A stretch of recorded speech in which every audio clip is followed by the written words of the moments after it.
Thank you. So first of all, we would like to keep this section quite like interactive, so it's not just like a monologue from me and Oskari. So please feel free to comment at any point that you have questions or comments, and we will deal the microphone around. But first things first, I would like to express my gratitude to all of you people who spoke here. We're in a panel, we're participating in our meetings, discussions, everything. The level of expertise and enthusiasm has just been, it has been admirable.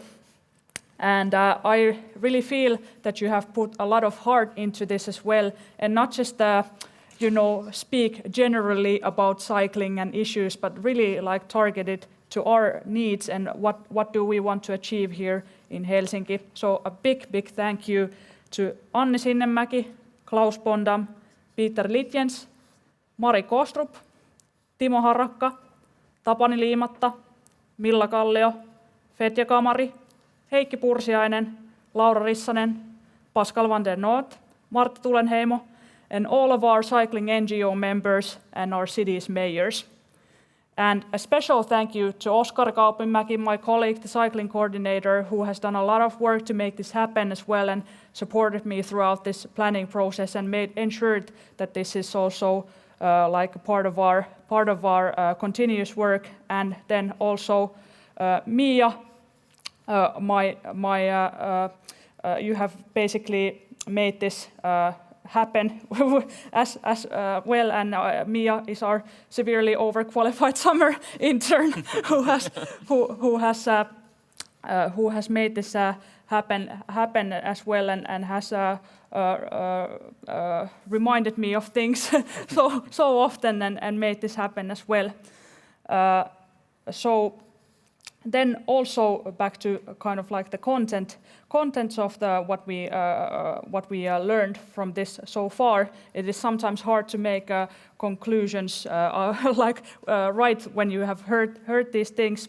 But what I would like to first mention is maybe that someone mentioned that we are well on our way or already in Helsinki, that there is a lot of to continue on, and not just we don't have to start from scratch.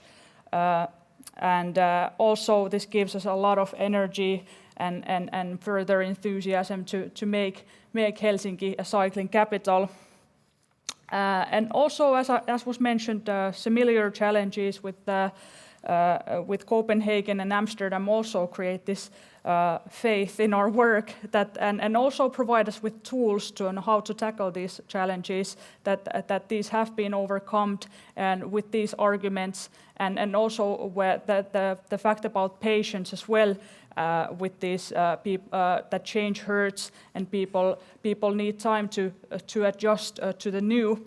But still in mind keeping that we are living the era of climate change and also immobility issues that need to be tackled quite fast. And as Mari said, we do not have 100 years or 30 years to make these changes happen. They need to happen within the next decade or so.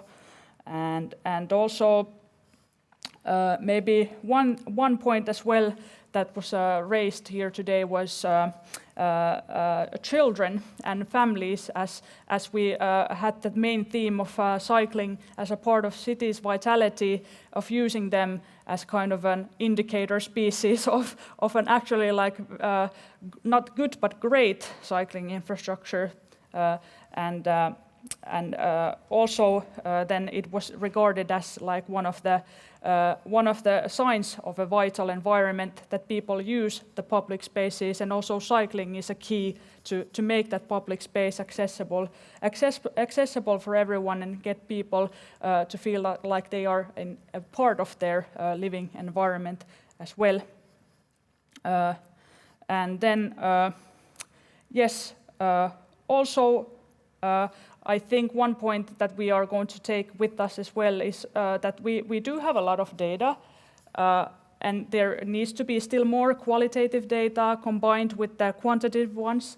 But also then how do we use this data to communicate the data and also time it well with our plans and the changes that are happening. It is a big factor also that how things are timed and communicated, and not just that we have it, but also then make it more efficient and maybe find some new perspectives, also like collaborating even closer with universities and also like private actors in this regard.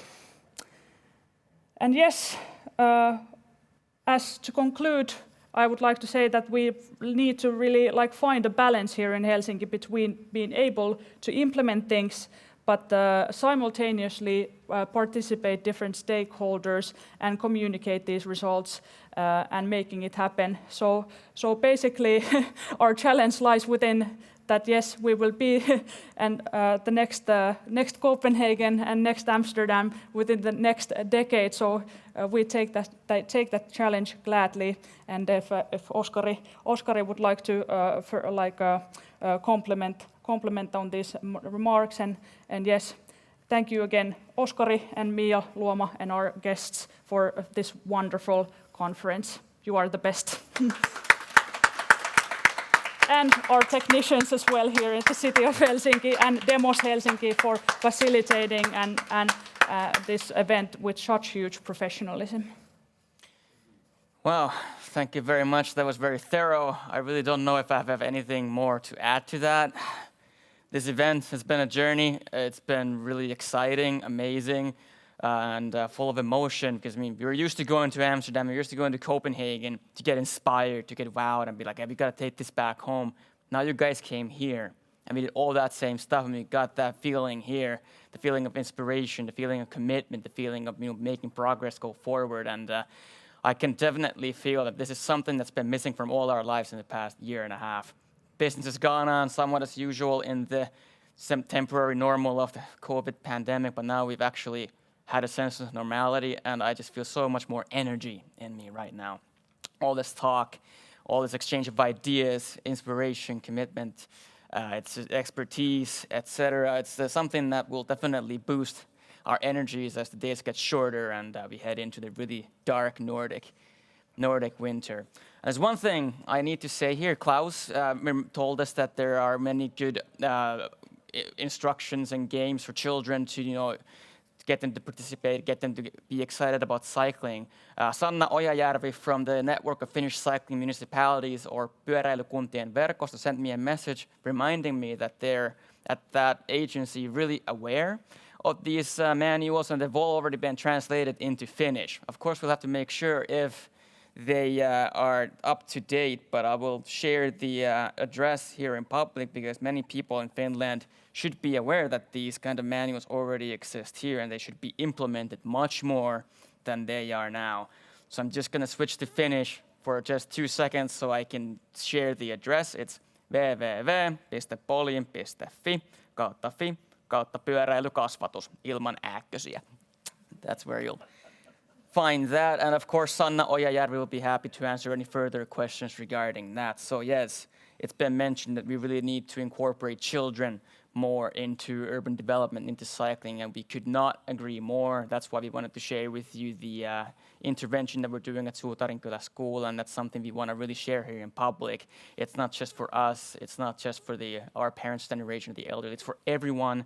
And the key, as we've seen and as we've gathered, is just to normalize it. But there's different methods, a bigger toolbox needed in order to make that normalization happen.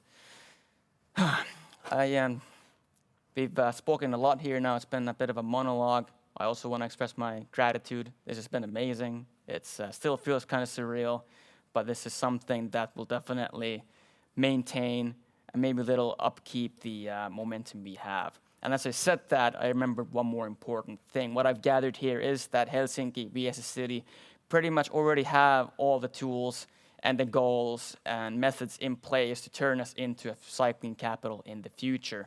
What we do need to do is fine-tune this big machinery that we have to turn it into a so-called well-oiled machine so that everything works, because there's little things within that entire package of promoting or creating a really vibrant, livable cycling city that need to be set into good tune. And in some places we need a little bit of tweaking. And it might sound like a little bit of tweaking, but these little things are crucial so we can get that really cross-departmental, the multidisciplinary commitment.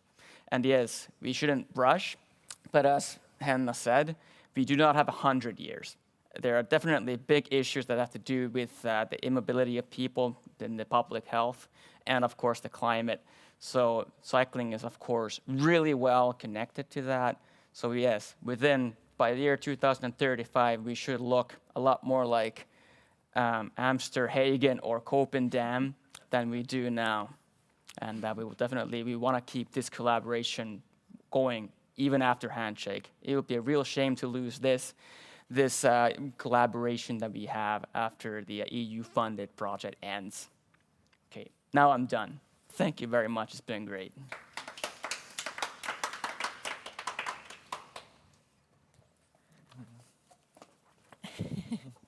Thank you, Henna and Oskari.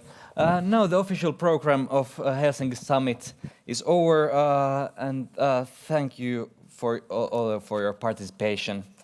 We had like 3 super interesting days, and at least I feel super inspired that we are really on a good way to become a cycling capital here in Helsinki. We are in good path. That's true. Of course, once more applause for Henna and all her team.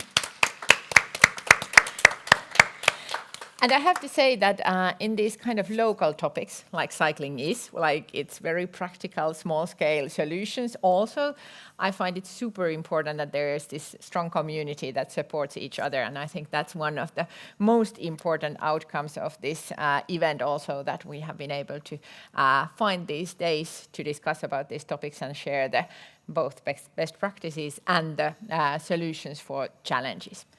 So warm thank you everyone who traveled here to Helsinki, and warm thank you to all of you who have been following the program over the internet during these days. Now, for those who are here, it's time to go for lunch, and for those at home probably as well, but to different directions. Thank you so much. See you again around these topics, and have a very cycle-full autumn. Thank you.